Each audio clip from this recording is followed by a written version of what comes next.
I'm here to do a book review, and that's going to be for Scythe by Neil Shusterman, and I'm so excited because I haven't been feeling like making book reviews, but this is one that I actually really want to talk about what happened, because I just feel like my mind was just like, I am so excited to talk about this, and this book was so good. I highly recommend it if you have not picked it up. I've had this book for over 2 years and I only just picked it up, so if you've got it sitting on your shelf, go get it and read it and then come back and talk to me on this video, because there is going to be spoilers, because I need to talk about all the things.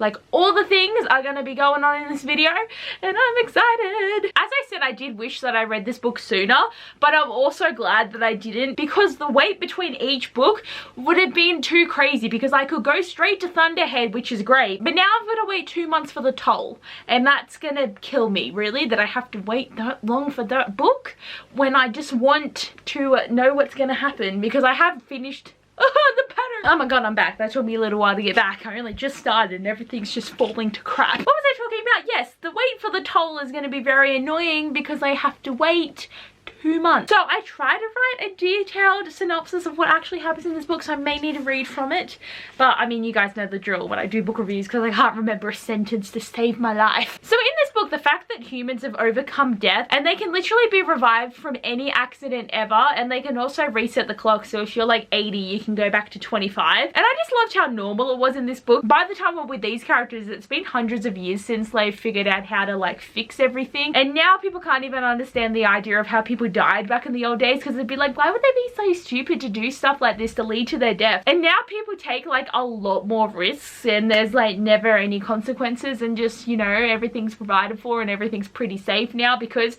even if you die you come back. And because of this though, the world did start to become overpopulated. So 200 years ago the Scythe was created. So Scythes have to glean in a quota, and when they kill those people they don't come back, so they call it gleaning, so it's not actually killing. People are chosen to be killed because there's too many people in the world, and back in the old days they would have died, so people need to die now to make sure that the world doesn't go to shit with like global warming and too many people around, and just they need to maintain it so that everything doesn't go horribly wrong. So Scythes are very much like above the world, and they are very much isolated because they don't follow the same set of rules that every human does, because as I said, they're above the world and they are just really known for being the bringers of death. Sometimes they're seen as celebrities and other times people fear them, but basically like getting gleaned is like a 1 in so many numbered chance. Most people can live their lives without seeing a gleaning ever happen to anyone around them, and I mean, it does eventually happen, but there's still a lot of people that live a long time in the world, and there are only certain types of people that can truly become Scythes though, because they have the capacity to do what needs to be done. And we've also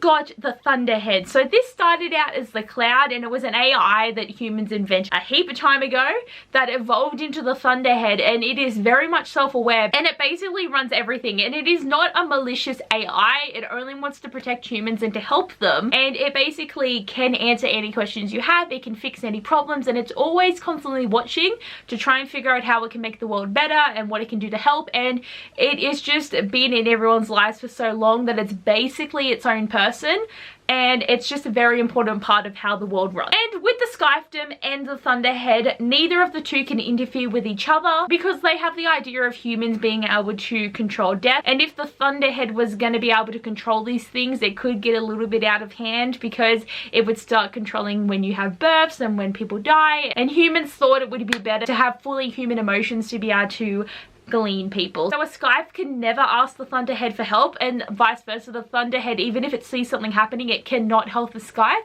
Even if the Thunderhead does get attached to certain people, it is not allowed to help them. So this book starts out with our main characters, Scythe and Rowan, and they both have an interaction with a certain Scythe that leads to that Scythe taking both of them on for apprenticeships under him for a full year to become Scythes. And with Scythes, the very key quality to them is if you don't want to be one, you are one of the best candidates for the job. So Scythe and Rowan leave their families and they start training. As the year progresses, they just gradually learn how to fight and how to use weapons, how to use poison, and really just the intricacy of being a Scythe and what it means to actually have to kill people. So Citra was very interesting, and I do think she was my favorite out of the two, but she could be so mature and serious, but she also had such a temper on her that she did use humor to diffuse a lot. But I do feel that she is the better option to become a Scythe out of the two, because it was only ever going to be one of them picked. Guy Faraday was just like, I'm only going to pick one of you and the other one can go home and we're all sweet. But Citra from the start I felt like was going to be the better option. I just felt that she had a really good temperament for it, and she also really did grieve with the families for when people were gleaned, because when you're in the apprenticeship year you can't actually glean people, but you can follow along, and the Scythes always have to tell the family that they've gleaned their loved ones, and they also have to give them a year of immunity from gleaning, which is like a really big thing that can happen to anyone. But I just felt that Citra really had the compassion for the job, but she also could do what needed to be done. So Rowan really did start out as not much of anything. Like, he literally has a term for himself, which is the lettuce, and I'm like, why are you the most blandest basic bitch? But he did really grow into himself during his apprenticeship, and there is definitely a darkness in him, and I feel at this point like he could literally be bad or good, and he could go either way, and I really wouldn't be shocked by it. He's got something stewing in there, and I am like excited to see what it's gonna be, but also scared for him. So we get to 3 months into the apprenticeship, and they have to go to a conclave, and they are tested for their abilities. And then because Scythe Faraday took on 2 apprentices, he was only meant to take on 1, so they passed this thing that made it that whoever got picked to be the Scythe had to glean the other one straight away. And because of this, Scythe Faraday self-gleans himself to get them out of their apprenticeships, and just shit goes from there. And you know what, I got so attached to Scythe Faraday, and he made this bloody sacrifice to save them. And then they both got picked up by other Scythes, and this is when like the real battle starts, because Citra goes with Scythe Curry, and she is like known as like the Grand Madame of Death, and she killed a lot of bitches back in the day, but now she's not as bad, but she's like a really famous Scythe, and Citra's just like fangirling like, oh my god, it's Scythe Curry. But she really does like solidify being a good Scythe under her, because Scythe Faraday did teach her a lot about compassion, but Scythe Curry really did show her a different way to do it, but in the same strand, because like most of the Scythes are very similar in how they do it. Like, there's bad ones, there's good ones, but those two really did have similar ideas on how to do things. So Citra really got lucky to have the better option, but I really did like how the friendship between them like evolved and got better, and just how her training was just done really well, and she just, as I said, she just became so compassionate, and she's just so good for the job. And then Rowan got sent with Scythe Goddard, and just shit hit the fan. So there is definitely a divide in the Scythedom, because there's like this new order and old guard kind of situation. So the old guard people, they glean with compassion and without bias, and they feel it every time they have to glean citizens, and they know it's like an evil that has to be done, and they want to do it so that I guess no one else has to, but they always go in their quota. They don't do it above or below. They make sure they're doing the right amount of things. But then we've got the new order Scythes that really enjoy killing, and they want to kill many more people than they're allowed to, and there's some of them that just come in and bloody blowtorch a whole crowd of people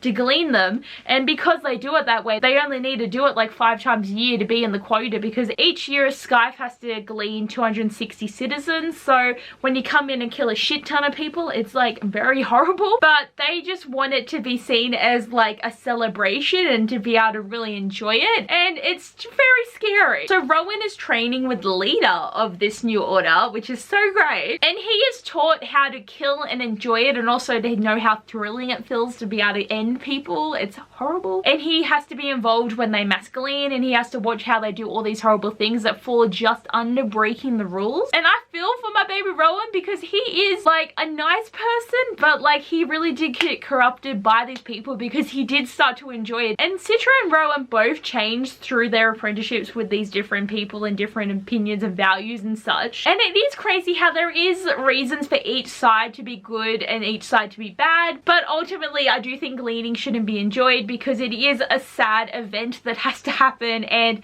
it shouldn't be enjoyed, because if it is enjoyed, it's not gleaning, it's murder. And so after all this shit is going on with the characters, and like there's a lot of people getting killed, a lot of people like losing it, everything's happening, we get to the final showdown, and Citra is chosen because again she's the better option. And it's funny because she's about to glean Rowan, and she punches him in the face, and because her ring makes contact with his lip, she gives him a year of immunity, and then Rowan disappears and escapes, and I'm just like, yes, I am so here for this. I am excited. I am just happy that both are alive. And I also love too, guys, that this book isn't a romance, okay? Like, this book totally could have gone in that stream where they're just like, oh, I'm gonna die without your love. And I did love the scene too where they were like in Citra's room and they were having a moment and then she just kissed him and he's like, why'd you do that? And she's like, well, I just wanted to get it over with and then we never have to talk about it again. So I found it so refreshing because this book is about murder. We do not need to have no romances happening. Like, yes, they are very much connected. I feel like ultimately they will end up being a couple, but at the moment I was just so glad that it was not romance heavy at all, and that was beautiful. And I feel like this book did end at a good point because there is so much more that needs to be explored and discovered, and the story I feel is just going to keep getting bigger, bigger, bigger, and I can't wait for that. And I do have to say though, I did feel I was going to be more shocked by this book because everyone kept saying, oh wow, like once the twists and turns started and like all these plot twists, and I was so shocked. The only major thing that shocked me was when Rowan did come to the realization that what Godot was doing, what was really tremendously horrible, that he chopped his head off and burnt his body along with his whole gang so that he can't be revived. And I was so like, oh, like, how do you just kill the villain right now? Like, that was new information that I was not ready for, but I was so excited. I was just like, yeah, yeah. So that means we're probably going to get someone worse than the next book. And I mean, it is called Thunderhead. So what if the Thunderhead just loses its shit? I don't know what's going to happen, but that was the only thing that shocked me, because with Scythe Faraday actually not dying and he faked his murder so he wouldn't have to glean anymore, but he also didn't want to end his life.